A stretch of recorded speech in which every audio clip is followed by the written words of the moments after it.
युगा विपरीत धर्मानुष्ठानवंता कृतयुगी जन्म. तर मग असं कृतयुगामध्ये अशा पद्धतीचे जे जोडपे आहे, आता कृतयुगामध्ये ते जन्मले हे आपण पाहिलं. मग आता युगा विपरीत, मग आता या कृतयुगामध्ये जे जन्माला जे मनुष्य येतात ते कोणते मनुष्य येतात? तर एक त्याच्यामध्ये ज्या जीवांचा परमेश्वराला एकाने फक्त एक ईश्वराचं जे समजून घ्या सोडलं तर दुसऱ्याचं तर साधन तिथे नाहीच आहे. म्हणून काय आहे की त्या युगामध्ये सगळ्यात पहिल्यांदा ज्यांचं उदाहरण राहिलेलं आहे असे जीव त्या ठिकाणी जन्माला पहिल्यांदा बलवत्तर काय होते ती जन्माला घालते. मग ज्यांना युगाविपरीत धर्मानुष्ठान घडलं म्हणजे युगाच्या विपरीत त्यांनी काय केलेलं आहे, म्हणजे आत्मोपास्य धर्म आहे तर भक्ती आचरला, भक्ती आहे तर याग आचरला, हे वरील युगाचा जन्म खालील युगी आचरला असं नाही. तर तिथे युगाच्या विपरीत त्यांनी काय केलेलं आहे, धर्माचं अनुष्ठान केलं ईश्वर धर्मावर सुप्रीत. त्या युगामध्ये तो ईश्वर धर्मावर सुप्रीत आहे. मग असे जे समजून घ्या विपरीत अनुष्ठानाचे जे जीव आहे ईश्वर धर्मावर जे सुप्रीत आहे असे सुद्धा कृतयुगामध्ये जन्माला माया आलते.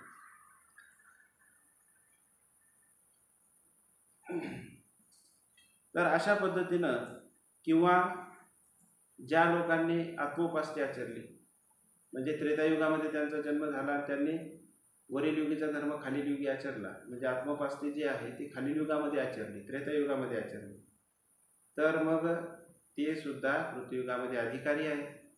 त्यांना सुद्धा कृतयुगामध्ये एंट्री मिळते, त्यांना तिथे प्रवेश आहे. तर मग माया पाहते यांनी आत्मोपास्य आचरलेली आहे तर यांना इथे प्रवेश द्या, तर ते जोडपे सुद्धा त्या ठिकाणी येतात. तर अशा पद्धतीनं एक युगाविपरीत आहे आणि एक समजून घ्या जे आत्मोपास्य जे आचरणारे ते आहेत. दुसरे दैवराटीचं ज्यांचं साधन ठाकलं आहे त्यांना त्यांचा उद्धार त्या ठिकाणी करायचा राहिला आहे, असे जीव त्या ठिकाणी जन्माला येतात. पुढे युग पुरे तो अवघडा असे. युग पुरे तो अवघडा असे. युग पुरे तो अवघडा असे काल ताईने विचारला होता ना प्रश्न. युग हा मग आता आपण तिथे येऊन पोहोचलो. युग पुरे तो अवघडा असे. मग आता विपरीत वेदाचे जे जीव असतात जे चौयुगाच्या धर्मावर विपरीत आहे, चौयुगाच्या धर्मावर ते विपरीत आहे, तर किंवा इथे युग पुरे तो अवघडा असं घ्यायचं की त्रेतायुगामध्ये तो जीव आहे पण तो देवतेचं साधन काय आहे की देवतेचं जो साधन आहे इथे कोणते जीव घ्यायचे ज्या जीवांना कोणत्याच प्रकारचं काय त्यांना वेद नाही, कोणता बोध नाही, काही नाही, फक्त ते नावाला एक प्रकारचं एक आपण म्हणू त्यांना की त्यांना फक्त मार्गाचा वेद आहे, फक्त देवाची आवडी आहे, श्रद्धा. आपण त्याला काल त्या दिवशी उदाहरण पाहिलं होतं की अंबाळीचं की काही लोक आहेत त्यांना काही वेदबोध काहीच नाही पण ते ईश्वर धर्मावर सुप्रीत आहे. आमचं कुलदैवत आहे आणि या कुलदैवताला हिंसाही चालत नाही, सप्तव्यसन चालत नाही, अतिशय चांगल्या पद्धतीनं ते काय करतात ते अनुष्ठान करतात. त्याला विपरीत वेदाचे असं म्हटलेलं आहे. तर हे जे जीव आहे हे सुद्धा या मग यांना समजून घेते त्रेतायुगामध्ये असतील का द्वापार युगामध्ये असतील. मग परमेश्वरांना यांना नरकाला नाही न्यायचं. परमेश्वराला काय करायचं, यांना नरकाला न्यायचं नाही.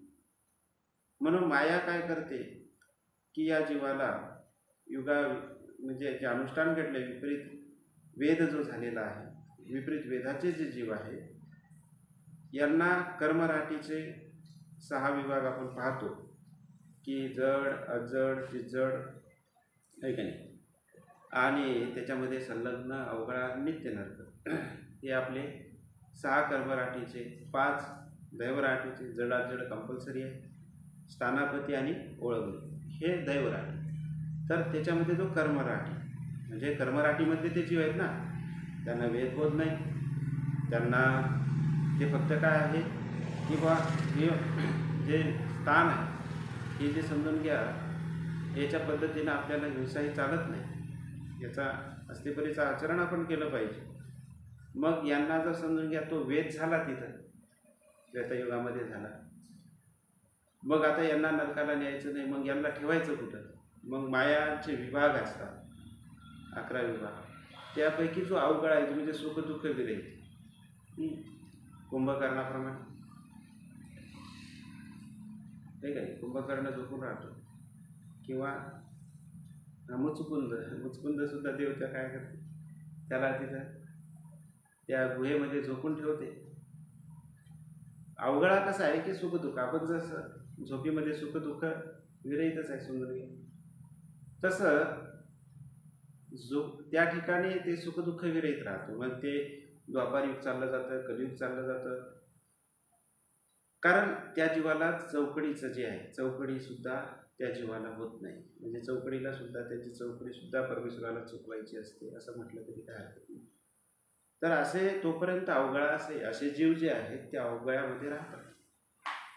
असे जे जीव आहे हे अवघड्यामध्ये राहतात. तर असं हा या ते युग पुरे, म्हणजे ते युग येईपर्यंत,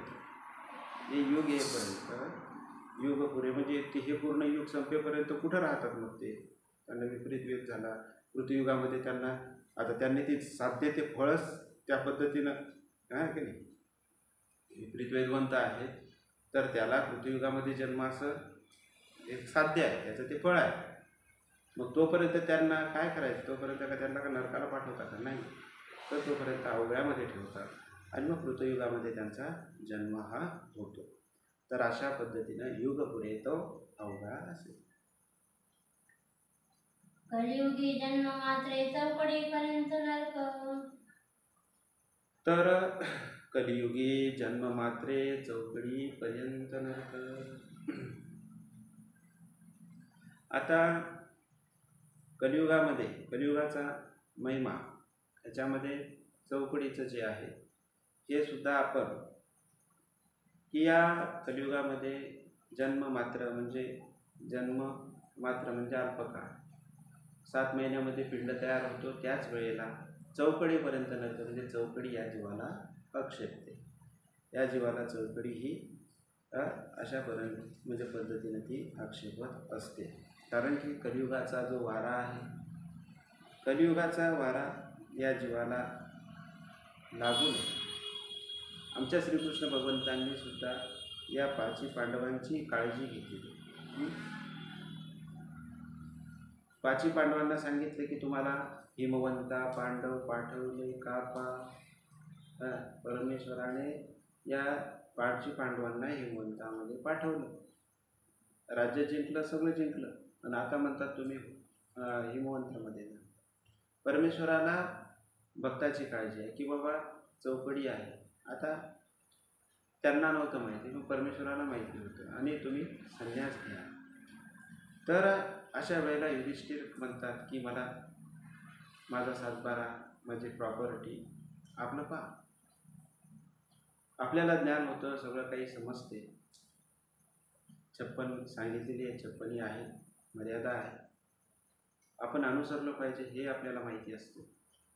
पण आपल्या काही समजून घ्या, जे कर्तव्य जे आहे, कर्तव्य कर्म, हे आपले कर्म करायचे राहतात, म्हणून आपण काही दिवस अजून पुन्हा राहण्याचा प्रयत्न करतो. मग काही दिवस राहण्याचा प्रयत्न केल्यानंतर काय होतं की अशा पद्धतीने युधिष्ठिरासारखं सुद्धा आपल्याला की ते योग जो आहे तो योग आपल्याला पुरत नसतो. म्हणजे युधिष्ठिराने सुद्धा त्या ठिकाणी काय केलेलं आहे, म्हटलेलं आहे की परीक्षितीला द्वारकेचं राज्य वज्र नावा हस्तिनापूरचं राज्य परीक्षितीला देण्यासाठी आणि सगळे हे राज्याची व्यवस्था लावण्यासाठी मला परमिशन द्या. परमेश्वराची आज्ञा ते घेतात. स्वामींची आज्ञा घेतल्यामुळे, परमेश्वराची आज्ञा घेतल्यामुळे परमेश्वरांना त्या चौकडीला जाऊ द्यायचं म्हणून सांगतात, बाबा तुम्ही 7 दिवस तिथे जा, राहा, व्यवस्था करा, पण अन्नपाणी काही तुम्ही सेवन करू नका. बाबा अन्नपाणी तुम्ही टाळा. आणि खरोखरच युधिष्ठिर 7 दिवस या कलियुगामध्ये राहिले. अन्न पाण्याचा म्हणजे अन्न थोडंसं पण नाही, अन्नाचा कणसुद्धा त्यांनी घेतलेला नाही. आणि सगळं त्या परीक्षित वगैरे त्यांना सगळं व्यवस्था त्या ठिकाणी करून दिली, त्यांना सांगितलं. आणि मग ज्या वेळेला त्यांना कलियुगात म्हणजे समजून घ्या ज्या देवता आहेत आणि ह्या त्यांना नरकाच्या द्वाराने नेतात. त्यांना नरकाचं दर्शन देवता करवतात. कशा पद्धतीनं आशिकापत्र, कशा पद्धतीनं जे नरकाला गेलेले जीव आहेत कढईत टाकलेले आहेत, तिथं जे होणारे जे नरक आहेत ते सगळे त्यांना ते दिसायला लागले. आणि त्यांना ते खूप तो आता एखादी गल्ली आहे, त्या गल्लीमधून जाताना मांसाहाराची जर गल्ली आहे, त्या मांसाहाराच्या गल्लीतून तुम्ही जा, तुम्हाला वास येतो, तिकडं पाहासुद्धा वाटत नाही. तिकडे जर मांस विक्रीला असेल आणि तिकडे आपण चुकून गेलो तर अशा पद्धतीनं त्यांना ते पाहायला जात नाही. युधिष्ठिर म्हणतात की बाबा मला ही जो रस्ता आहे या रस्त्यानं तुम्ही कशाला आणलं, देवतेला म्हणतात. ते म्हणतात तुम्ही कलियुगामध्ये राहिले. ते म्हणतात मी अन्न पाण्याशिवाय राहिले, फक्त ती त्यांचं काय आहे वारा, मी फक्त वारा घेतलेला आहे, श्वास घेतलेला आहे. आणि मग ते देवता म्हणतात की बाबा तुम्ही फक्त काय केलेलं आहे, वारा घेतला म्हणून तुम्हाला या फक्त वाटेनंच आणलेलं आहे, आणि तुम्ही जर त्याच्यात अन्न पाणी घेतलं असतं तर निश्चितच आम्हाला तुम्हाला या नरकामध्ये टाकावं लागतं. परमेश्वर स्वामी श्री चक्रधर महाराजांच्या या युधिष्ठिर या उदाहरणावरून आपल्याला लक्षात यायला पाहिजे की ते कलियुग जे हे किती भयानक आहे. की 60 लक्ष वर्ष चौकडी नुसतं वारा लागल्यानंतर त्या ठिकाणी अक्षपूर राहिलेलं. युधिष्ठिराला सुद्धा नरकाचं दर्शन झालेलं आहे. ईश्वर आज्ञा बलवत्तर आहे, ईश्वराची आज्ञा त्या ठिकाणी घेतलेली आहे त्यांनी, म्हणून त्यांना त्या चौकडीत जायचं काम पडलेलं नाही. आणि म्हणून आपणही कर्तव्य कर्म करत असताना आज करू उद्या करू अशा याच्यामध्ये ती नियोजनामध्ये आपलं आयुष्य हे ननुसरत प्रमादी आपण होऊन जातो, कधी आपल्याला कळत नाही. तर अशा पद्धतीनं की हे युधिष्ठिर जे आहे हे त्या ठिकाणी थांबले तर त्यांना चौकडी म्हणजे नरकाचं दर्शन त्यांना घडलेलं आहे. तर काय म्हटलेलं आहे त्यांनी, युगाविपरीत धर्मानुष्ठान घडे तरी चौकडी चुके. युगाविपरीत धर्मानुष्ठान घडे त्या चौकडी चुके. तर अशा पद्धतीचं युगाविपरीत जर धर्मानुष्ठान घडलं तरच त्याला चौकडी चुकते. कारण चौकडी चुकते म्हणजे आता ते जीव काय जातात कृतयुगामध्ये, आणि कृतयुग तोपर्यंत ते अवघड वगैरे अशा ठिकाणी गेल्यानंतर इकडे चौकडीमध्ये त्यांना म्हणजे तिथे टाकल्यानंतर तिथून काढता येत नाही. तर अशा पद्धतीने ते त्यांना भोगायचं कामच पडत नाही. आता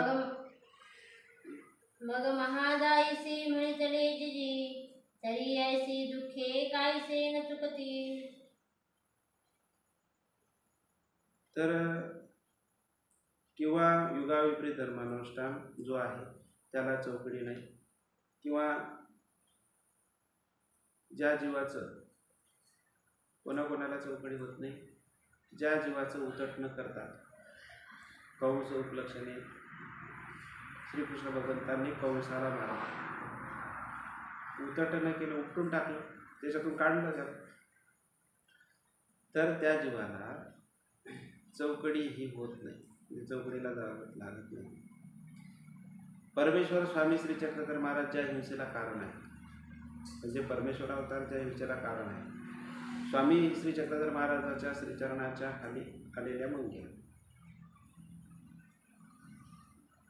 तर त्या मुंग्याचं जर समजून घ्या, कलियुगामध्ये त्यांचा जन्म झालेला असावा, त्यांना चौकडी आक्षेपलेली असावी त्या, पण त्या मुंग्या परमेश्वर स्वामी श्री चक्रधर महाराजाच्या श्रीचरणाखाली आल्या,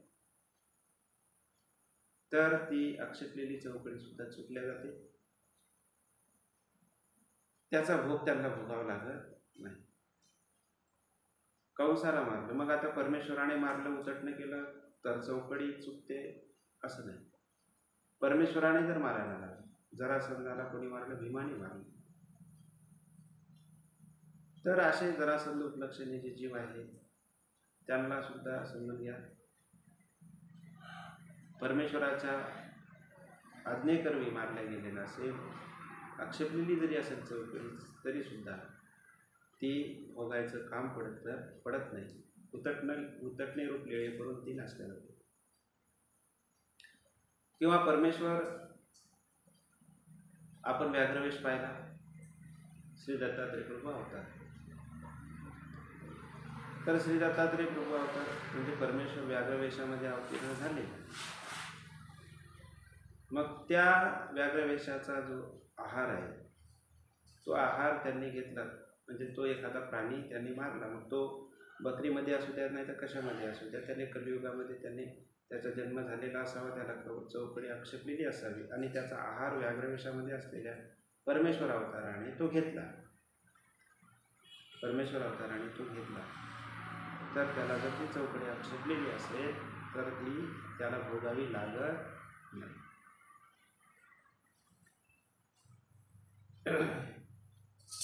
किंवा मग आता परमेश्वराच्या श्रीचरणाच्या खाली येणाऱ्या ज्या मुंग्या असतात त्यांना जर आक्षेपले, त्यांची नसते. मग आता व्यापार करताना जी हिंसा होते,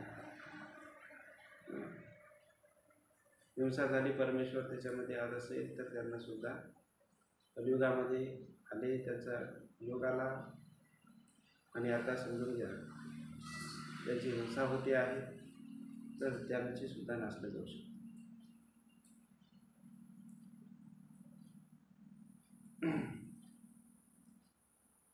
तर असं आहे की, आणि मग अनुसरण तर हे तसं आहेच, आहे की नाही. अनुसरण हे करून येतीच्या होईचं ते चुकते, हे तर सगळ्यात अगोदरचा उपाय आहे, 1 नंबरचा. अनुसरण हे परमेश्वराचं अधीनत्व, परमेश्वरसाठी अनुसरण जर घेतलेलं असेल तर ते निश्चितच ही चुकते. किंवा असा जो स्वामी म्हणजे परमेश्वराचा जो प्रेमी आहे, आता अनुसरल्याची चुकी म्हटल्यावर प्रेमी याची तर काही विशेष नाही, पण सांगायचं याची सुद्धा चुकते बघ. प्रेमी याची उद्धवदेव उपलक्षणी, कारण त्यांचं बैसलेच चरितार्थ आहे. तर अशा पद्धतीनं त्यांची सुद्धा चौकडी ही आक्षेपलेली चुकते. आता माणसाच्या देहात, कलियुगामध्ये माणसाच्या देहात तो आलेला. आता आपण म्हटलं की नाही की कलियुगाचं वारं लागलं की लगेच चौकडी ही जी आहे काय होते, अल्पमात्र जन्ममात्र, अल्प काळामध्ये जन्ममात्रामध्येच गर्भामध्ये जरी असला तर तरीसुद्धा त्याला आक्षेपून राहील. तर मग आता तो कलियुगामध्ये जन्माला आला आणि कलियुगामध्ये राहिला तरी त्या जीवाला चौकडी आक्षेपत नाही, असं सुद्धा परमेश्वराचं एक दान आहे. कोणतं आहे? नाही, तो जीव या ठिकाणी आहे, राहतो, आणि राहिल्यानंतर खातो पितो सगळं. युधिष्ठिराने तर नुसतं काय केलं होतं, वारच घेतलं, श्वासच घेतला, तर हा काय करतो, खाणं पिणं सगळंच करतो, राहतो सुद्धा, तरी त्याला चौकडी आक्षेप होते. तो परमेश्वराचं ते दान अत्यंत महत्त्वाचं आहे. सगळ्यांनी ते लक्षात ठेवावं की परमेश्वराचा लीळादानाचा जो पुरुष आहे, वैराग्य जे उपलक्षणे, असे ज्या म्हणजे स्वामी श्री चक्रधर महाराजांनी भट्टोबासांना म्हटलं होते की जा तुम्ही घरी जा, ठीक आहे, गेल्यानंतर राहिले आणि नंतर वैराग्य देव झाले. म्हणजे परमेश्वर आद आहे, त्यांच्या जन्माला परमेश्वर हे काय आहे, कारण आहे. आपण परमेश्वराच्या तसं थोडंसं जर सांगितलं तर विषयांतर होईल, पण आता आपण जे काही क्रिया करतो, आता तसं पाहिलं तर हिंसा ही होऊनच राहिली, आणि हिंसेचं जे साध्य आहे चौकडी, पण काय आहे की परमेश्वराच्या विधी कारणे मार्गोमार्गी आपण मंदिर झाडतो तिथे हिंसा होते, आपण भिक्षेला जातो तिथं सुद्धा हिंसा ही होतेच, पण तिथे परमेश्वराच्या विधी कारणे ती होते.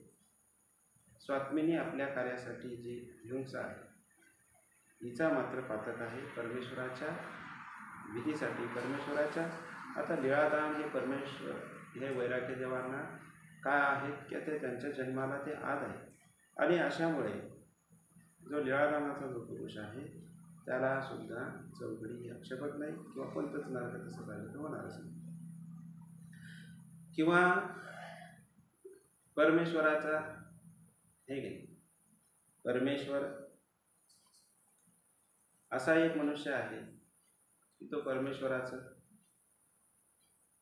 की तो आहे की त्याला सुद्धा चौकडी नाही. म्हणजे परमेश्वर म्हणतात की गुणसंबंधी आहे, पुन्हा त्यांचा जन्म झाला गुणसंबंधी आहे, असा जो पुरुष आहे दुसरं देह त्याला मिळतच, मिळाल्यानंतर नाही गे त्याला सुद्धा काही चौकडी आक्षेपत नाही किंवा भोगायला लागत नाही.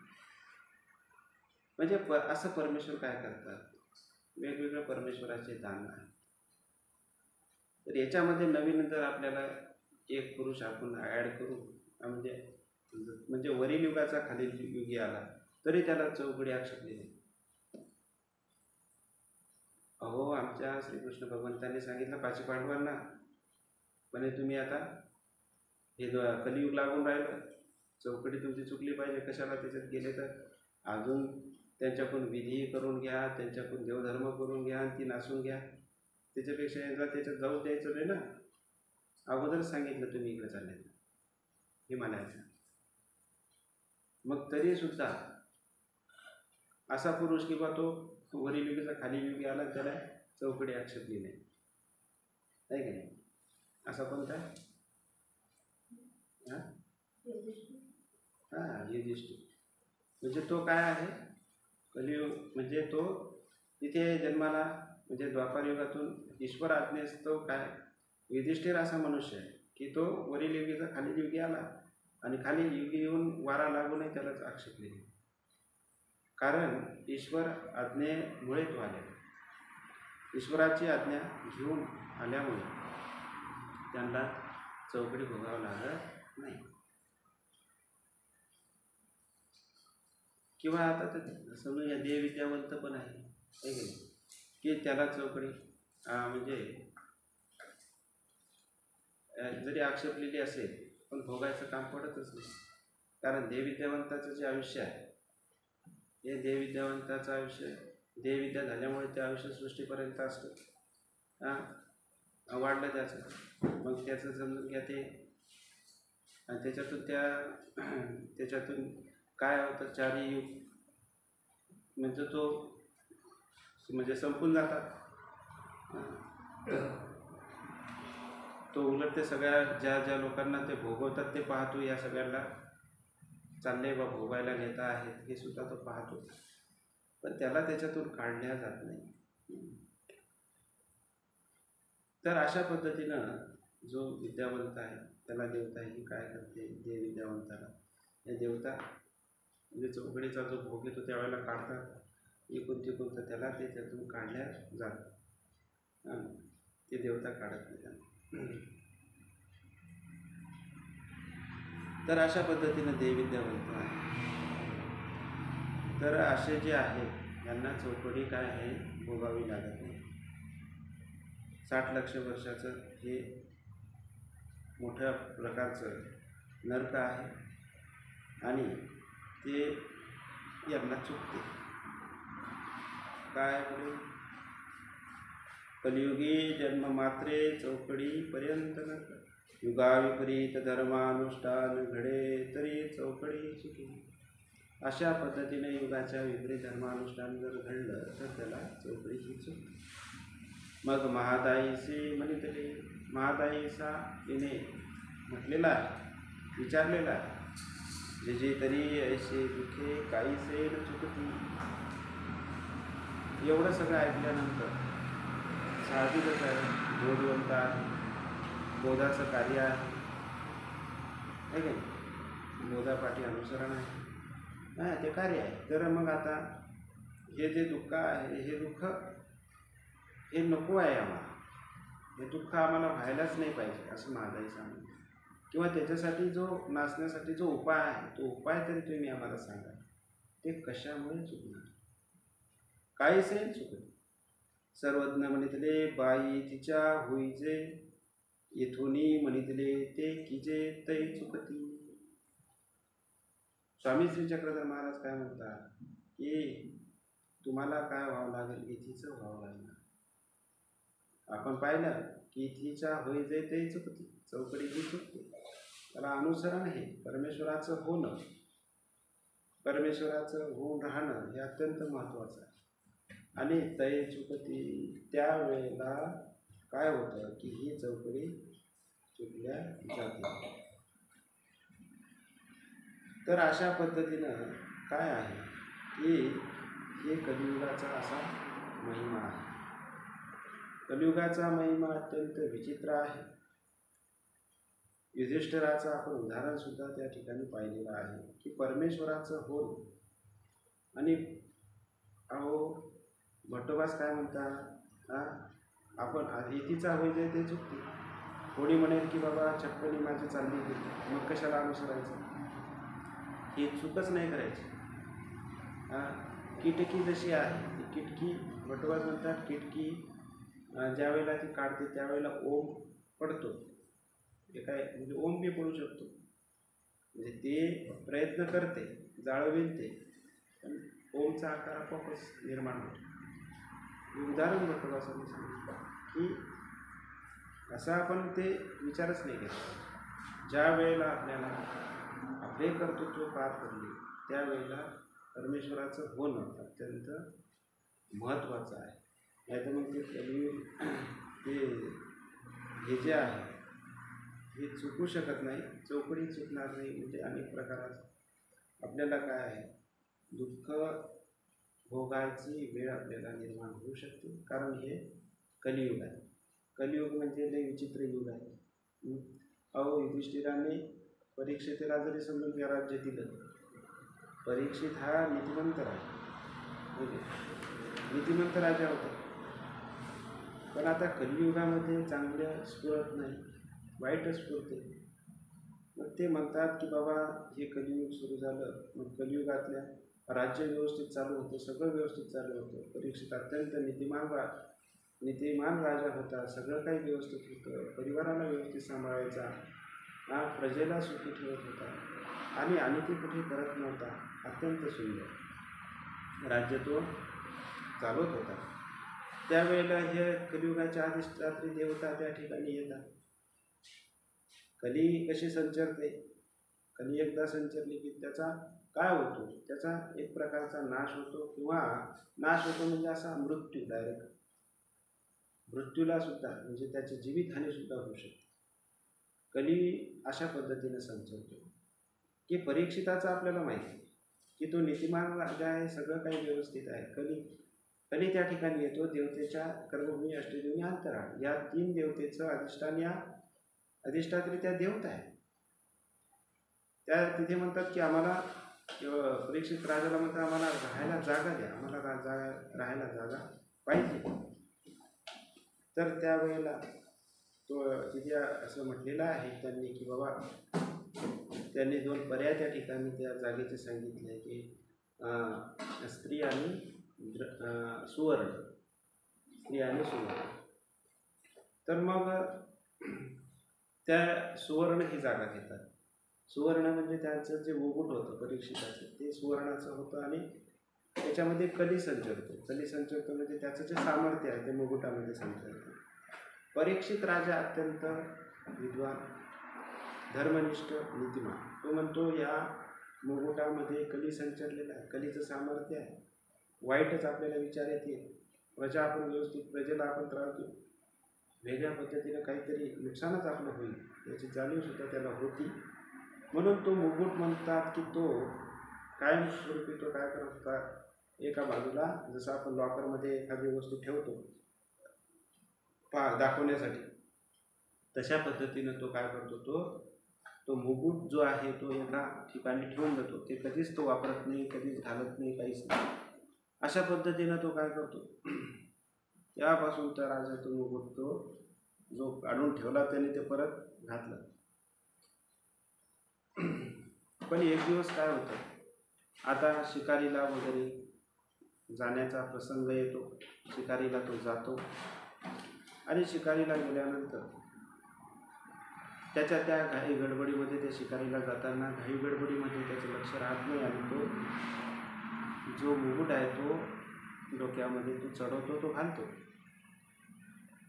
घातल्यानंतर तो जंगलामध्ये जातो. जंगलामध्ये गेल्यानंतर तिथे एक झोपडी पाहतो, एक आश्रम पाहतो. त्या आश्रमामध्ये एक ऋषी त्या ठिकाणी होते. ते त्याची तपसाधना, त्यांचं जे ध्यान आहे ते करतायत, ते पाहतात. हा तो त्या परीक्षित राजा त्या ठिकाणी त्या झोपडी त्या आश्रमामध्ये जातो. आश्रमामध्ये गेल्यानंतर ऋषीपर्यंत जाऊन पोहोचतो आणि पोहोचल्यानंतर त्यांना तो उठवण्याचा प्रयत्न करतो. त्यांना पुन्हा पुन्हा तो नमस्कार करतो. ते आपल्या ध्यानामध्ये मग्न आहे, त्यांचं ध्यान ते भंगत नाही.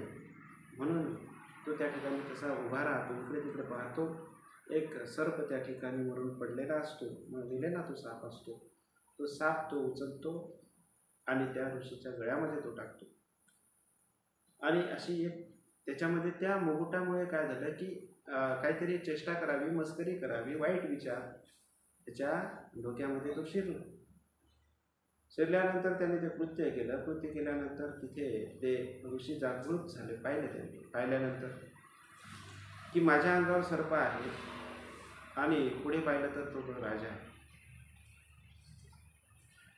राजाला तो पाहतो, गळ्यात जो ऋषी गळ्यात साप पाहतो आणि मग तो म्हणतो, ते म्हणतात की तू माझी आत्ता अशी थट्टा केली, तू माझी मस्करी केली, तर हा जो सर्प आहे म्हणजे असाच सर्प जो आहे, हा सर्प तू माझ्या काय केलेला आहे, गळ्यात टाकलेला आहे, अशी चेष्टा केली. पण असाच सर्पाने तुझा काय होईल, मृत्यू होईल. आणि सर्पदंश ने परीक्षिताचा मृत्यू हा झालेला आहे. सर्पदंशाने काय झालं आहे, परीक्षिताचा मृत्यूसुद्धा झालेला आहे. आपण तो हुशार होता, या श्रापातून समजून घ्या वाचावं म्हणून त्याने अनेक प्रयत्न केले, महाल केला, अनेक प्रकारचे त्यांनी प्रयत्न केले. पण तो बोराच्या माध्यमातून, त्या आळीच्या माध्यमातून त्या महालामध्ये तो आला. राजाने ते बोर त्या ठिकाणी खाण्यासाठी फोडलेला आहे. ती आळी बाहेर निघाली आणि मग ते आळी बाहेर निघाल्यानंतर तो तक्षक आहे, तो जो नाग आहे, त्या ठिकाणी तो वाढला आणि एक दिवस त्याला सर्पदंश हा झालेला आहे आणि मृत्यू त्याचा झालेला आहे. तर अशा पद्धतीनं जो तक्षक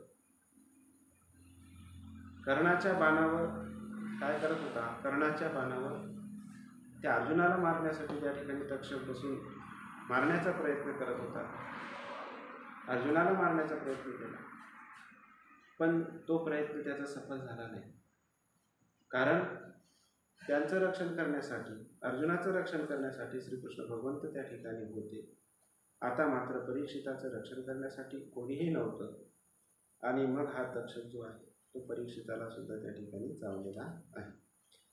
तर या त्याचा जो त्या ठिकाणी मृत्यू हा ओढवलेला.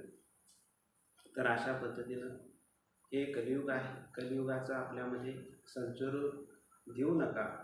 ती मोहमाया थोडीशी वेगळी करून परमेश्वराचं धर्म करा, परमेश्वराचं नामस्मरण करा, देवपूजा करा. जेवढं होईल शक्य तेवढं परमेश्वराला विनवणी करा, प्रार्थना करा. परमेश्वराला सांगा की या सगळ्या दोषापासून जरी आपण त्याच्यामध्ये रतरमण आहोत, पण तरी आपण प्रार्थना करायची. परमेश्वरा, हे सगळे जे दोष आहे, विकार आहे, विकल्प आहे, हिंसा आहे, हे करण्याचा आम्हाला प्रसंग येऊ देऊ नका. आमच्यावर आपण जाणते आहात आणि या नरकाला आम्हाला घेऊन याच्यापासून वाचवा. ही निश्चितच प्रार्थना परमेश्वराला आपण करूया आणि या ठिकाणी थांबूया. दंडवत हो.